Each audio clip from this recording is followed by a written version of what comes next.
As Linda and I were saying when she first jumped on, it's so great to be in a place where we can all connect. Many of us work in jobs where you're working on concepts that you're the only person thinking about the things at school, and to really create this sense of community when community is so hard to create, even just in your own internal school community. I am so grateful to see all of you, especially this week. This has been a really hard week, and I'm sure we all feel that in our schools. It's especially challenging to respond the way we think we would like to when we're all at distance learning. So I just want to say that NNSP is here for every school, and if we can help in any way to help create that sense of community or sense of calm, we're here. Today, we are going to talk about community service hours and what that looks like next year. Next year, I think it's safe to say that we are not going to have a traditional sense of going off campus for any kind of engagement or participation of our students in a way that we're used to. So I thought I would share some of my thoughts, and then in traditional NNSP format, because we don't pretend to have any of the answers, we just like to ask all the questions, we'll break out into some breakout groups, and we will hear how schools are addressing community service hours and outcomes that we are trying to get achieved for next year. So that said, I'm going to share my screen.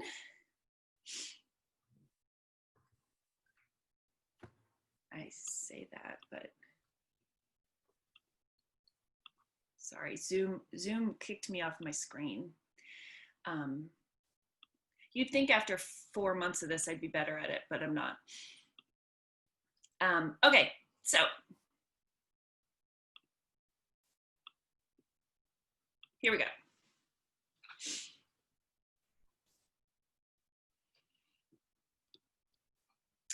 So, oh, and I should just remind everybody just the norms of what we are doing here. I'm recording this so that it can go onto our YouTube channel, so anybody who has missed this conversation can watch it. Feel free to use the chat function, and this is a sizable group that we could probably just speak when we have a question, so feel free to interrupt and ask questions. Raise your hand. It's a little more difficult when I'm screen sharing. I can't see the hand raises, so I would ask that you just speak up. And that's probably about it. So counting hours. So what are the challenges? The obvious challenges are this lovely, pesky coronavirus that we have in our schools, and the implications that that is going to have on our learning for next year and our ability to engage with our community in ways that we normally do, including suggesting that kids go and do things on their own time, whether or not you coordinate all of their community service opportunities. It's probably not going to be the first thing you do to send out a list of ways kids can go out and volunteer face-to-face if they're not allowed to do it in school. There's a very real possibility that there will be no field trips or leaving campus next year, or if there are, it'll be very, very small groups. So those are the challenges that are sort of hindering the ability to say, you wanted to count some hours. But then you also have things like state requirements. It was brought to my attention that like all schools in Florida, independent, parochial, private, public, all have to have a certain amount of service hours in order to graduate. So you're also going to be hindered by the requirements of your accreditation and your state standards for your kids. And finally, the biggest challenge, I think, is going to be how are you going to maintain the integrity? All of this hard work that you've put into creating this program, how are you going to be able to maintain the integrity of this program over the next 12 months? And so, because I'm an eternal optimist and I like to see opportunities in just about everything we face, I like to think of the opportunities. So you're going to hear me say this a number of times today. I think we should start thinking about service and hours. And I recognize that lots of schools here have a combination of community engagement, community service um, opportunities for their schools. But like, what are the outcomes that you are trying to achieve through your service? So instead of saying, I want to achieve 60 hours for every senior, what is it exactly you're trying to get out of your kids by having these hours? So let's really, really think for the next year that instead of Logging into something.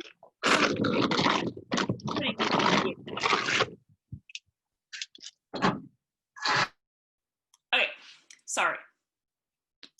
Instead of focusing on that number of hours, let's start focusing on the outcomes. Is it empathy? Is it humility? Is it worldview? Is it experience with social justice issues in your community? What are the whys rather than the hows? So in addition, sorry, I'm struggling right now.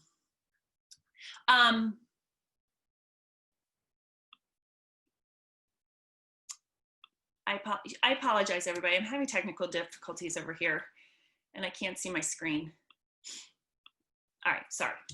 So I'm back. In addition to thinking about the outcomes, let's start thinking about how things can happen and how these outcomes can be achieved by looking at your internal community. So we talk at NNSP a ton about community engagement, and we're often thinking about looking outward from our school to the community around us and the world community. But this might be the year that we start to look also inward at our community. Are there opportunities to achieve these outcomes by looking internally? Can you connect your upper schoolers to your lower schoolers? Can you connect your alums with some of your middle schoolers? How can you use your internal community to achieve what I'm suggesting we look at as the outcomes that we want from this service? How are you going to take this opportunity to strengthen your relationships with your partners? I feel like this is the greatest opportunity to really strengthen the purpose of your program. It's a time to say these relationships and these partnerships that we have and these connections that we help our students make to organizations in our community really strengthen the mission and the portrait of a graduate that we're trying to achieve. Now, you're going to find when you're looking at these partnerships, there are also some that are not supporting your mission and they are not supporting the outcomes that you want for your kids. And maybe this is the time to start making some edits in your program so that you can really strengthen the narrative of why you are having these opportunities, why are you presenting and why are you requiring these opportunities for your students. This is also an amazing opportunity to create a school-wide initiative to be a bigger presence in your external community. I think there is no greater time than now to ask how can you help and how can you engage your students with things that are outside in your community. It is an amazing time to stop and think not what you want to do for your community, but what you can do for your community. What does your community need from your school, and how can you translate that into opportunities for your students? So my question is, how do you translate an hour requirement into an outcome requirement?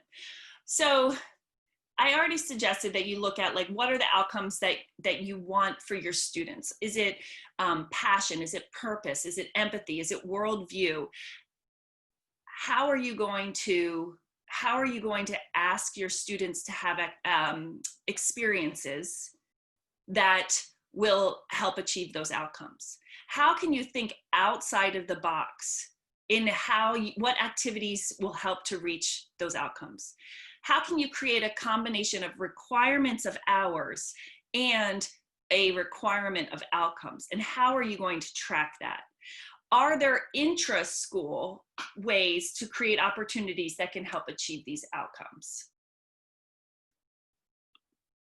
So in my mind, in addition to tracking hours of service, there are other ways to track hours and outcomes of experiences. So those are reflections. Those are photos or photojournalism. Those are portfolios, and those are outcome inventories. So these are all different ways that we can ask kids to have experiences and have them document and track that they are growing in the ways that we would like them to through these experiences, without asking them to be out and doing something face-to-face 60 hours or whatever the hours are that you require your students. And it's more about really honing in on what you want to achieve for this requirement.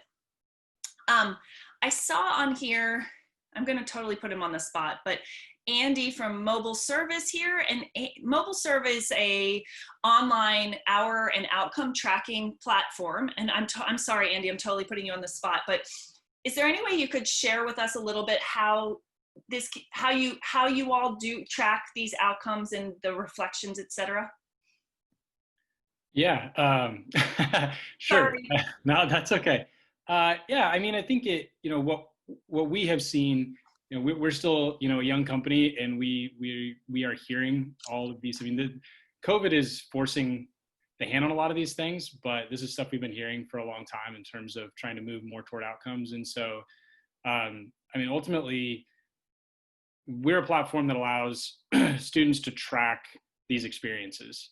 And early on, it really was basically just tracking hours coming in. But as we've gotten this feedback, we do everything that's right here on the screen, right? So we've shifted to allowing schools to customize the information they're looking for. So when a student is logging an hour on our platform, because we're still talking about time, right? So there's still going to be some time associated with it. But in terms of what we're asking them for, providing custom reflection text questions and things like that, so that the students know what they need to be providing. We allow the students to attach photos. That's always been a big part of what we do, which is really cool. And then combining that into a portfolio. And then the other cool thing about it is being able to take all of that and then share it too, because a lot of these things are not just, having the students themselves capturing it that then is available to the school, but also being able to share that with the community. We have some social media integrations to where they can then just pump that right out into, just encouraging them to share and be proud of the fact that they're doing these activities. But, the other thing is, all of these things are customizable. And that's what we've seen, is that we want to make all these options available to people so that, you as the administrator of your account, you can sort of customize what your expectation is from your users in terms of what information you're trying to get from them. And usually they kind of put that together as like, oh, this is what they're asking for. Okay, now I start to understand, what the value of the time I'm spending is, because I can see what my school is wanting me to provide in terms of feedback. And Andy, I have a question for you. What are like the most common outcomes that schools are asking to track or collect? Usually it's, man, that's a tough one. I mean, it's because it really is a little bit more qualitative, which is sometimes a little bit harder to track down. But I will say, like, just from having read through some of the questions that I see come through a lot, it's, it's that reflection, asking the students to reflect on what was, how did usually it's around, how did this impact you as the student, or, what impact do you see this having on your community? And I think the second one, in a lot of ways, is even better, because it's, it's not just about, oh, what am I getting out of this, but starting to think about, like, did the activity that I just participated in actually make a difference for someone else? And what did that look like, and what are the potential, ramifications of that? But I would say those are probably the big two that I see the most often. Perfect. Thank you. I'm sorry for putting you on the spot, but I saw you on here, and I thought you'd be the perfect person to talk about sort of combining the two of maintaining the integrity of hours, if that's important to your school, but also to incorporate this idea of the outcomes, because I think we can all agree that if a kid can get these skills, it doesn't matter to us how many hours it takes them to get to them. It's the skills that are the important part. It's creating a generation of kids who have the empathy, the critical thinking, the humility, et cetera, that we want from service to before they graduate. So before we sort of talk about the breakouts, I wanted to just tell you my my final thought about this is don't compromise the why for the how. And I think this can go for everything for next year. And I've seen this so much in the last 3 months, is that schools are really being able to weed out the superfluous parts of what's happening in a school and hone in on what truly is valuable and important for a student's outcome. I see that with the rising, I know I'm preaching to the choir about the value of mental health, but that's not to say that every person in our school really thinks that the mental health of our students is the utmost importance. But I see that in literature and things that now it's rising to the top. Is it more important to make sure our kids are mentally healthy when we check in on them or in Zoom, or is it more important that they did their algebra homework? Today, I would say 99% people would say it's their mental health. So the why is what we're trying to do. It's taking care of our kids. It's creating experiences for them to be good adults, to be a generation of collaborators and independent thinkers and activists and empathetic and compassionate. And so let's not compromise that just because we have to rethink what some of the requirements that we have always instilled in our graduation requirements and our promotion requirements are. So that is my sort of piece of advice.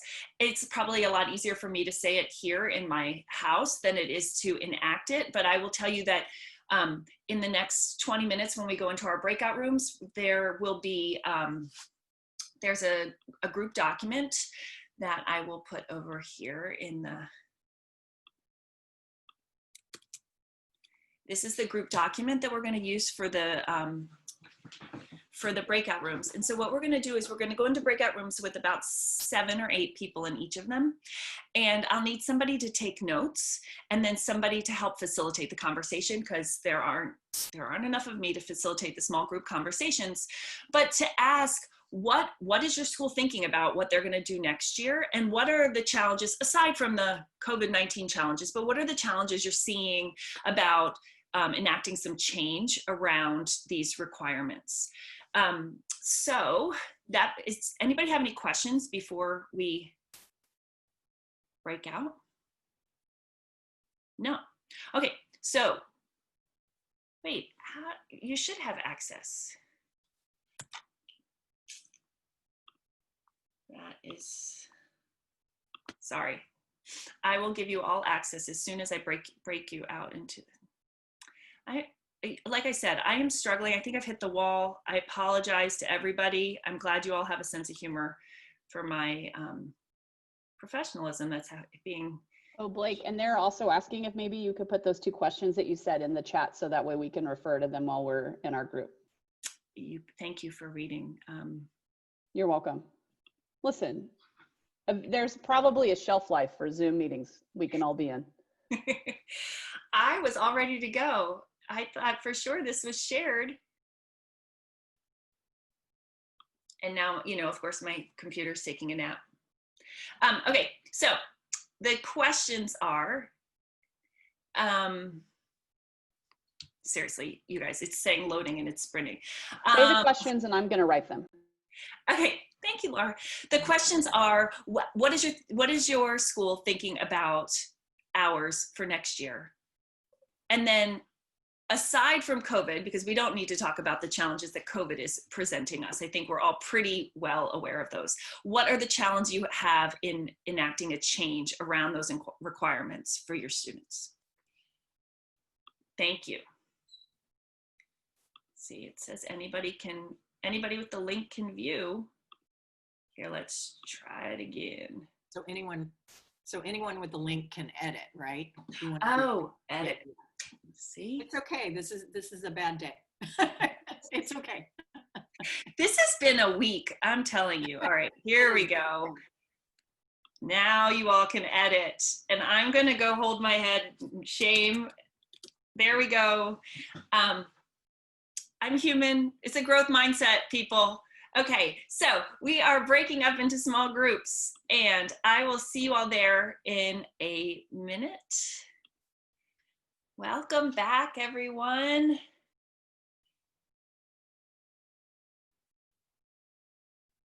Did anybody solve the issue? You did, Laura. Tell us how. No, I'm just being funny. Um, We have where some did- good ideas in our room, though. I think everybody's hyped up and ready What- to take on. what room were you in? And share out a little bit what you. I'm gonna let have someone else share out only because I feel like I was the coordinator as well. So someone else from our room should definitely share out the highlights. And we were in group 1.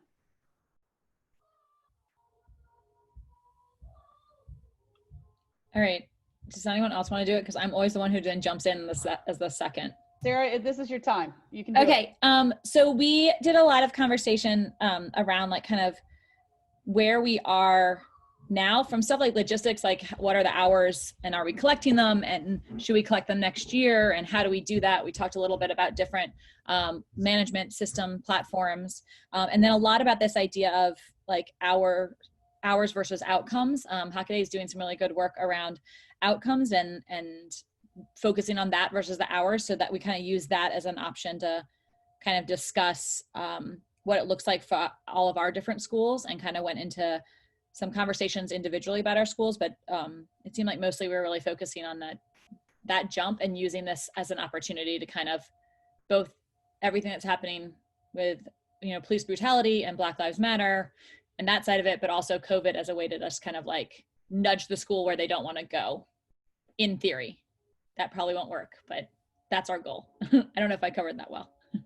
And I put the we put a bunch of our resources to everyone, just if that's what that is. And those 5 things that I put, empathy, those are the things that we put on mobile serve and have the kids, or this next year, are gonna have to check a box. So they have to do each box this next year and the hours are kind of hidden. It's all about that they understand they've done advocacy skills in that moment, check the box.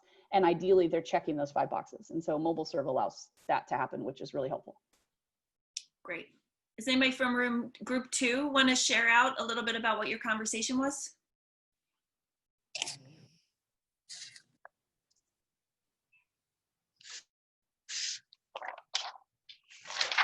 I can share a quick thing. So we were talking about donation drives. And one thing that our company, Mobile Service, partnering with is a company called Right Gift, and that'll be going on our virtual volunteering resources page. But it's actually a way that you can do a virtual donation drive for like physical products. And so they have a bunch of retail partners, and you can have your students actually run a donation drive electronically so they can create social media posts. You can do it either for your school or for another nonprofit, for whatever organization you like.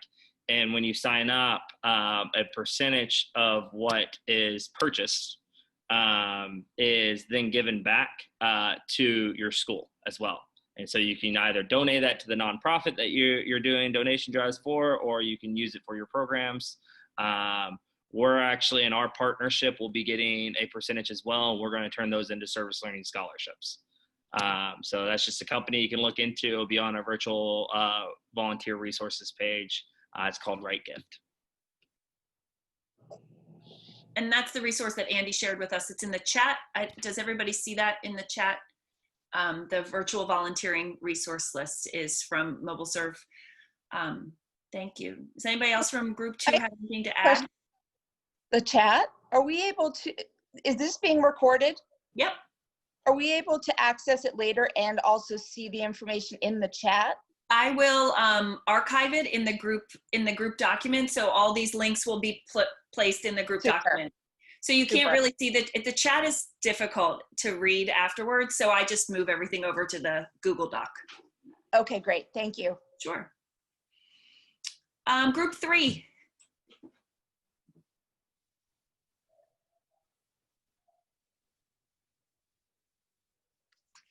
I'm looking at you all. I don't know if you know that I'm giving you the side eye, that it's your turn to talk, but group 3.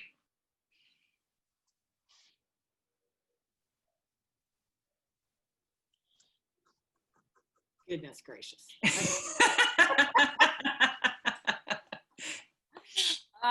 Okay, so you're going to have to agree to jump in when I forgot something, okay?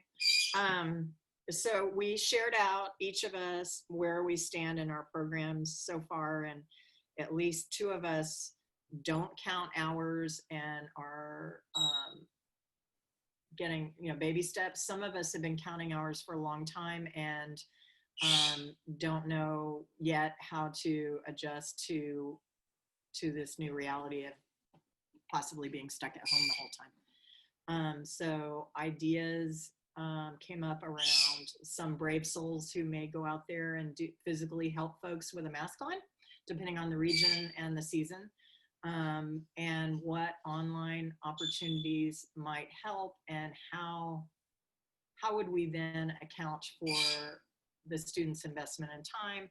And we talked about students trusting them and saying, well, they are going to report accurately.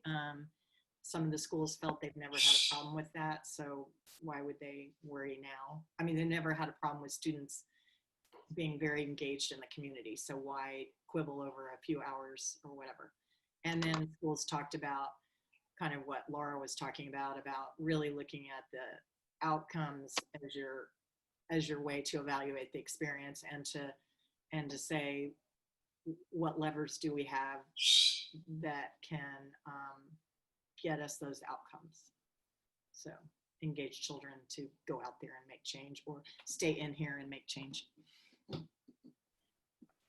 Thanks, Laura. I will, one thing that I know I was thinking, and I feel like I heard other couple folks in our group also mention, is that because of the possible changes that might have to happen with our programs, it's a decision that might involve some senior admin in getting on board and, like saying that they agree, they see the value of these changes, or even just finding space to talk about why these changes could be beneficial, not only in the short term, but for that long term.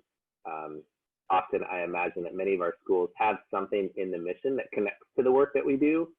And it's in the mission because it is powerful and it is meaningful, but it might not be in the actual practice of the institution as much as the hope is that it's visible in the mission when people are looking at the school. So keeping that kind of this key opportunity for us to highlight that and maybe make some larger lasting sustainable changes in our schools too, could be a piece of that. Thank you. Thank you all for sharing. I would love to continue this conversation as you all are processing this. I realize it's the end of the school year and there's so much going on, so a lot of decisions aren't being made. We don't even know what it's going to look like next week, much less in September. We have a thing called the Mighty Network. It's part of our web. If you go onto our website, it's the furthest right tab. And if you join that, it's an open place to have conversations. And we will start one about service hours. And then as people come and start to have resolutions about the way they're going to approach it next year, I'd love it if you would share it with us so that everybody can continue thinking about what this looks like next year. How are people shifting? How we all know that we're all just trying to do our best. So the more ideas we can generate, the better. And the second thing I will say before we hop off is that next fall, we're going to continue, and it hasn't been formalized entirely, but we've been doing a task force for community engagement for students this year. We have about 75 kids that join us once a week for 90 minutes, learn about issues, and they're creating some sort of mechanism for change with a small group from across each of them are in a small group with kids from across the country. We'll be offering that again next year. As you're thinking about opportunities for your students that are really want to be engaged in this kind of work, I just want to put it out there that that should be in the back of your mind, and we will push that out probably at the end of June with the details. We're going to offer it for individual students, but then also if you want to offer it for like a big chunk of your kids, we are working with Close Up Foundation in DC to offer it both ways. Just a little, just to think about.